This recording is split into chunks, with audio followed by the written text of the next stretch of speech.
दिवसाची सुरुवात येशूबरोबर. आजचं जे मनन आहे ते मिसेस वंदना फ्रान्सिस, मिशन कंपाऊंड पालघर यांच्याकडून आलेलं आहे. मार्क शुभवर्तमान ह्यामध्ये ज्यावेळेस आपण वाचतो त्यावेळेस एका स्त्रीविषयी लिहिलेलं आहे. त्या स्त्रीने प्रभू येशू ख्रिस्ताच्या मस्तकावर, डोक्यावर मौल्यवान सुगंधी तेलाची कुपी ओतली. त्या ठिकाणी ते तेल त्या प्रभू येशू ख्रिस्तासाठी तिने वापरलं.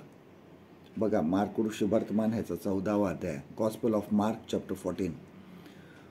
परंतु हे बघून कित्येक जण चडफडून म्हणाले की हिने त्या तेलाचा नाश केलेला आहे, कशाला एवढं डोक्यावर टाकायचं.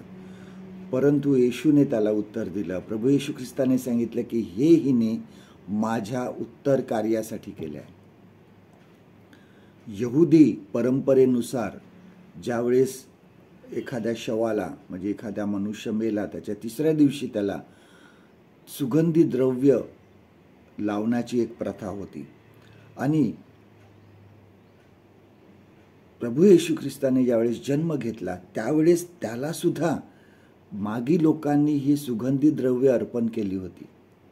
कारण मुळात प्रभू येशू ख्रिस्त हा जन्म घेतला ते वधस्तंभावर मरण्यासाठी, आपल्या पापासाठी मरण्यासाठी त्याने तो जन्म घेतला होता आणि परत मेलेल्यातून पुन्हा उठण्यासाठी तो ह्या जगात आला होता.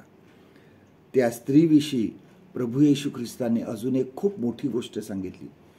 ती म्हणजे ही की सर्व जगात ज्या ज्या ठिकाणी सुवार्ता गाजवली जाईल, सांगितली जाईल, त्या त्यावेळी तेथे तिच्या सत्कृत्याबद्दल लोक बोलतील. किती मोठी गोष्ट आहे बघा. अगदी जगाच्या शेवटापर्यंत हिचं नाव घेतलं जाईल. आज आपण शुभवर्तमानामधून सुद्धा ज्यावेळेस बायबल वाचतो त्यावेळेस तिच्याविषयी आपण वाचतो, तिच्याविषयी संदेश दिले जातात, तिच्याविषयी बोललं जातं. किती मोठी गोष्ट आहे.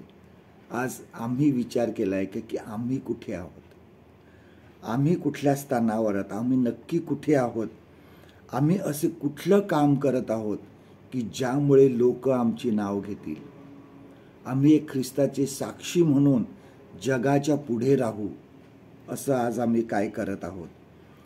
सर्वात प्रथम आम्हाला आमचं जीवन प्रभू येशू ख्रिस्ताला द्यायचं आहे. आमचं जीवन त्याला समर्पित करायचं आहे. आम्हाला निरंतर प्रार्थना करायची आहे आणि आमची साक्ष मोठी असण्यासाठी आम्हाला प्रयत्न करायला पाहिजे.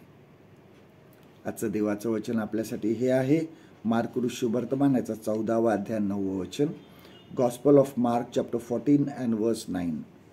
मी तुम्हास खचित सांगतो की सर्व जगात जेथे जेथे सुवार्ता गाजवतील तेथे हिने जे केले आहे तेही हिच्या स्मरणार्थ सांगतील.